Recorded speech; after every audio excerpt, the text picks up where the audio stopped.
After 20 years of repairing refrigerators, I've watched manufacturers quietly bleed homeowners dry over one habit nobody talks about: how you restock your fridge.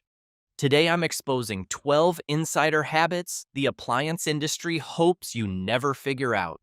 Because a fridge that lasts 20 years is one they can't resell you. Stick around for number one. It takes 30 seconds, costs nothing, and it's the single reason my own 18-year-old fridge is still running today. Let's get into it. Number 12. The 60-second purge big brands hope you skip. Be honest with yourself. When was the last time you actually pulled out the old stuff before loading new groceries in? If you can't remember, you're not alone. But here's what manufacturers don't tell you. Every forgotten jar of salsa, every wilted bag of spinach, every leftover container shoved to the back is silently rotting and forcing your compressor to cool dead weight. It was never meant to cool. I've opened up service call fridges where the back shelf was a graveyard of expired food, and the compressor was running so hot you couldn't touch the side panel.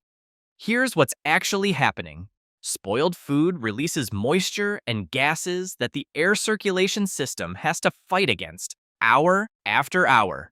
Your fridge isn't just chilling your dinner, it's choking on yesterday's mistakes. Here's the fix, and it's almost embarrassingly simple. Before you bring a single grocery bag inside, spend 60 seconds doing a sweep. Toss anything expired, moldy, or forgotten. That's it. Costs nothing, takes a minute, and it gives every new item room to chill properly. But none of that matters if you're making the next mistake. I've seen this single error destroy compressors that should have lasted another decade. Number 11. The hot food mistake killing your compressor. A retired couple in Ohio called me last spring about a fridge that died at 6 years old. When I opened it up, the compressor was burned out, completely dead. The cause? Years of sliding hot leftovers and warm takeout straight onto the shelves. And here's the part that'll make you angry. The manufacturer knew this was happening. They just buried the warning in fine print on page 47 of a manual nobody reads. Here's what's going on inside. When you 150-degree casserole dish into a 37-degree fridge, the internal temperature spikes hard. Your compressor, that's the engine that pumps cold air through the system, slams into overdrive trying to claw the temperature back down. Every time you do this, you're shaving weeks off its lifespan. Year after year, silently, until it just dies on you. The fix takes patience, not money. Let hot food sit on the counter for 20 to 30 minutes before it goes in. Cover it with a lid or foil so nothing dries out. That's the whole tip. Repair shops charge $400 to $800 to replace a burnt compressor. This habit costs you nothing. Now, the next tip is something the appliance industry really doesn't want you knowing. It makes their service calls almost completely worthless. Number 10. The grouping trick technicians use at home. Quick reminder, if this kind of insider information is helping you, hit that subscribe button. We expose tricks like this every single week. Here's something repair shops will never tell you. The longer your fridge door stays open, the harder your compressor works to recover. Every 5 seconds of open door time can take a full minute to recover from. And most homeowners stand there with the door wide open, hunting for the mustard for 30, 40, even 60 seconds at a time. They don't realize they're personally bleeding dollars out of their wallet every single time. I've worked with technicians for 15 years, and almost every one of them organizes their own fridge the same way at home. Dairy together, condiments together, produce together, leftovers in their own zone. When everything has a home, you find it in 5 seconds and shut the door. The fix takes one Saturday morning. Pull everything out, wipe the shelves, and put items back in groups. Use simple plastic bins from a dollar store if you want. They cost $2 each, and they're what we use ourselves. But we're just getting started. The next few tips are where it really starts separating fridges that die at 6 years from ones that last 20. Number 9. The FIFO method restaurants don't share. Here's a trick the restaurant industry has used for 50 years and never bothered explaining to homeowners. It's called FIFO, first in, first out. Every commercial kitchen does it. Almost no household does it. And it's the reason restaurants throw away a fraction of the food the average home does. Here's what's actually happening in your fridge right now. You bought milk on Monday, you bought another gallon on Friday. You shove the new one in front. By next Wednesday, the older gallon is sour and you're tossing it. Every week, the same cycle. Year after year, you're hemorrhaging money on spoiled food and forcing your fridge to cool groceries you'll never eat. The fix is simple. Every time you bring new groceries home, push the older items to the front and slide the new ones to the back. Same product, older one in front. That's it. This single habit can cut food waste in half. A study from the USDA estimates the average American family throws out around $1,500 in food a year. Half of that is preventable with this one move. If you think that tip saves money, wait until you hear the next one. 30 seconds of work that prevents hundreds in repair costs. Number 8. The airflow secret killing your groceries. I've replaced over 300 evaporator fans in my career. You know what I find every single time? Frost-burned, fan blades crusted with ice, and a back wall packed solid with food shoved up against the air vents. Manufacturers print the words, "Do not block vents," in tiny gray letters on the inside wall, and they know nobody can see it. Here's what's happening. Those slits and grates on the back wall of your fridge are where cold air comes out. When you cram a watermelon, a pitcher, or a stack of containers right against them, you're suffocating the entire cooling system. Warm pockets form. Food in those pockets spoils in days instead of weeks. And your compressor runs non-stop trying to compensate for a problem it can't fix. The fix takes 10 seconds every time you load groceries. Leave at least 2 inches of space between the back wall and your food. Don't push anything flush. If you have a deep fridge, put taller items toward the front and shorter ones in back so air can flow over the top. And speaking of mistakes, manufacturers bury in fine print. The next one might be the most expensive habit on this entire list. Number 7. The humidity dial nobody explains. Take a look at your crisper drawers right now. See those little sliders that say low and high? In 20 years of service calls, I'd estimate 80% of homeowners have no idea what those do, and the manufacturer manual gives you one confusing sentence about it. They count on you not figuring it out, because produce that rots fast is produce you have to buy again. Here's the real explanation. The slider opens or closes a tiny vent in the drawer. High humidity means the vent is closed, trapping moisture inside. Low humidity means the vent is open, letting moisture escape. Leafy greens, lettuce, spinach, herbs, broccoli need high humidity or they go limp in 48 hours. Fruits that release ethylene gas, apples, pears, grapes, avocados, need low humidity or they rot themselves and everything around them. The fix takes 5 seconds. Set one drawer to high for greens and one to low for fruits. That's it. You'll get an extra 5 to 7 days out of your produce every single week for the rest of your fridge's life. That trick alone could save you hundreds a year. But combine it with what's coming next, and you've basically bulletproofed your groceries. Number 6. The door shelf trap millions fall for. Here's a question that's going to bother you. Where do you keep your milk right now? If you said the door, I've got bad news. The door is the warmest part of your entire fridge. Every time you open it, and the average household opens it 20 to 30 times a day, that shelf gets hit with a wave of room temperature air. The stuff stored there cycles between 40 and 50 degrees all day long. Milk stored in the door spoils up to a week faster than milk on a middle shelf. And here's the conspiracy piece. Every fridge sold in America has a milk holder built into the door. Manufacturers know it's the worst spot for milk. They put it there anyway because it looks nice in the showroom photos. Here's what to do instead. Move your milk, eggs, and any other dairy to a middle shelf, ideally toward the back, where temperatures are most stable. The door is fine for things that don't spoil quickly, like ketchup, mustard, soy sauce, butter, and pickles. Save the prime real estate for the stuff that actually matters.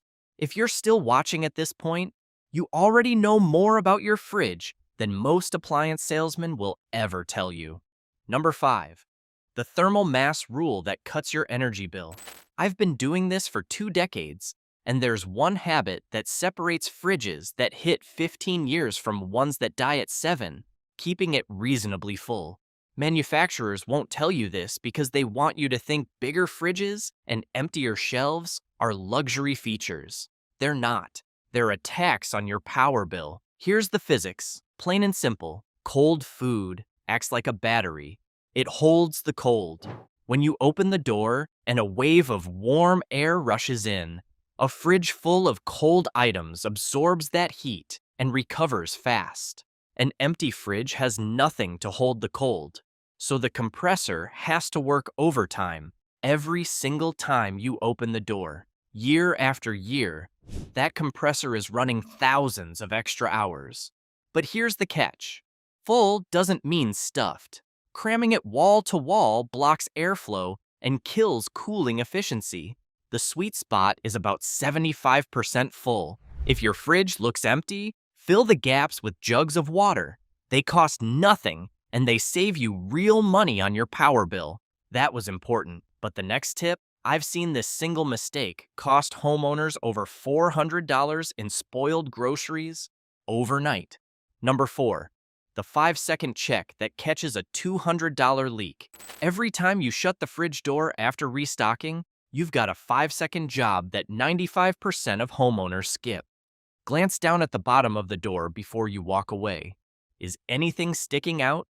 Is the gasket, that's the rubber strip running around the edge of the door, sitting flush against the frame all the way around? Here's why this matters. A single jar lid, a folded plastic bag, or a corner of butcher paper can hold the door open by 1/4 of an inch. You'll never notice it visually, but cold air is pouring out of that gap 24 hours a day. Your compressor runs non-stop trying to keep up. I've serviced fridges where the owner couldn't figure out why their power bill jumped $40 a month, and the cause was a takeout container blocking the seal. The fix is the easiest one on this entire list.